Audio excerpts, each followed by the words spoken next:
Big breaking news in a 3-year legal fight by News 4. Less than 30 minutes ago, new documents unsealed. Documents from the Uvalde School District surrounding the 2022 mass shooting at Robb Elementary that killed 21 people. We fought for you and won the unsealing of those records. Thanks for joining us this Monday. I'm Jonathan Martinez. I'm Mandy Noel. The release of information just minutes ago from the Uvalde CISD. We start our team coverage tonight with the News 4 I-Team's Jordan Elder. Just a couple of minutes ago is when they dropped in. What have we learned so far, Jordan? So we've been able to start going over these documents. We now have access to emails, texts, personnel records for several Uvalde CISD employees, including the officers now facing charges of child endangerment. So I want to start with former Chief Pete Arredondo.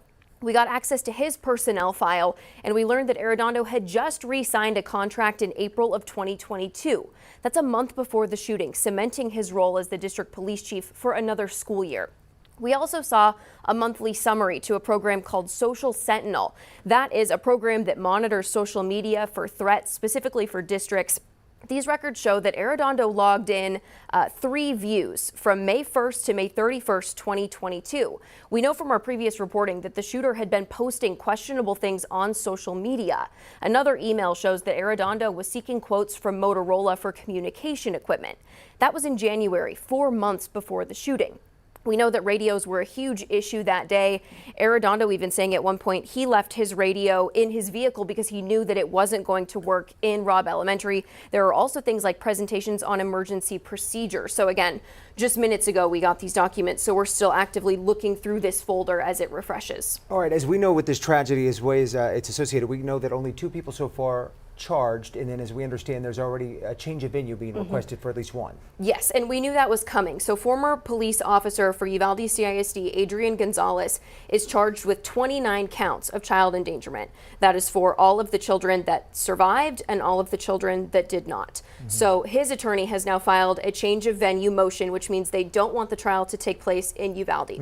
Essentially, they say they don't feel like they can get a fair trial in that area. And we knew that was coming. His attorney told us in December that they were going to do that. But when I spoke to the attorney for Pete Arredondo, the former chief, Paul Looney, he mentioned that they didn't want to do that. He said that they wanted the trial to be in Uvalde. So it's going to be interesting to see how that dynamic plays out, because again, they're the only 2 that have been charged so far. All right, we'll tell you what, a lot more documents to go over. We'll go ahead and let you finish that. Jordan, thank you. Great reporting there. This is just the latest step in our more than 3-year legal fight to win the release of these documents that have been kept out of the public view so far. Back in January of 24, the Department of Justice released its report into the Robb Elementary shooting. Just about a year ago, the city of Uvalde released all of its information, including hours of video from officers on the scene. Last September, Customs and Border Protection released its records. We're also getting reaction from family members in Uvalde about the release of the information. Some of them upset with the way this has all played out. News 4 San Antonio's Matt Roy is live in Uvalde tonight with their reaction. Yeah, Mandy, Jonathan, we've had big dumps of information like this before. The Customs and Border Patrol, the Department of Justice, the city last year releasing their documents. And every time the families ask for one thing, they would like to see them first before the public or the media get their hands on them. This time, once again, that did not happen. Some of the families are also divided on whether they wanted this information out in the open to begin with. There's a handful of families who are doing their best to move on, and they don't want to continuously find out more information about the worst day of their lives. But according to Jesse Rizzo, who is the uncle of Jackie Casares and a member of the UCISD school board, most of the families wanted this information out, and he had to respect that. Majority of them wanted this information released, and I just hope that one day that it helps them heal in some sense, And I know it's tough. Honestly, as I sit here at the plaza and I look at the crosses, right, it's a daily reminder of what we've been through, and so I think together we can work through this issue as well.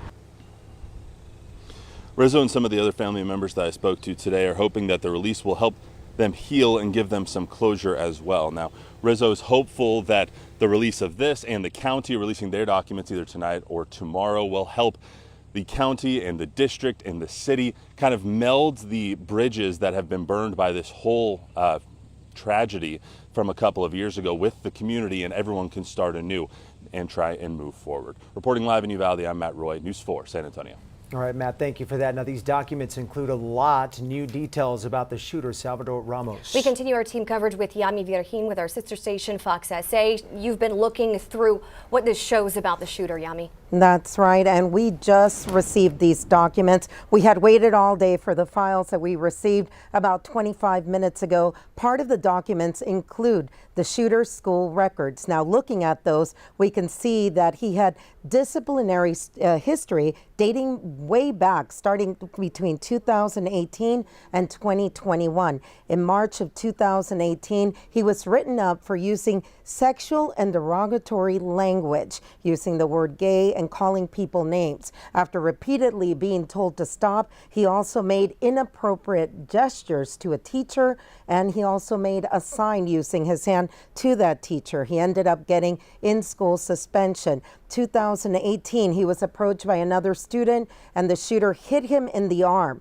The other student reacted by kicking him, and that incident was reportedly motivated by the belief that the student had snitched on the shooter. He received an out-of-school suspension for 2 days. Then in May of 2018, he received an in-school suspension again for drawing inappropriate pictures. In 2021, he was then withdrawn from school due to poor attendance. Now, when we look at the rest of the records, we're seeing that the shooter was classified as being a student at risk based on poor academic performance, including failing to meet readiness standards in early grades and failing 2 or more courses in grades 7 through 12. We're going to keep going through all these records, and we'll have more later tonight at 10. All right, Yami, we will see you then. We also pressed the Texas Department of Public Safety once again today to release its records as well. Since 2022, they have been fighting any release every step of the way.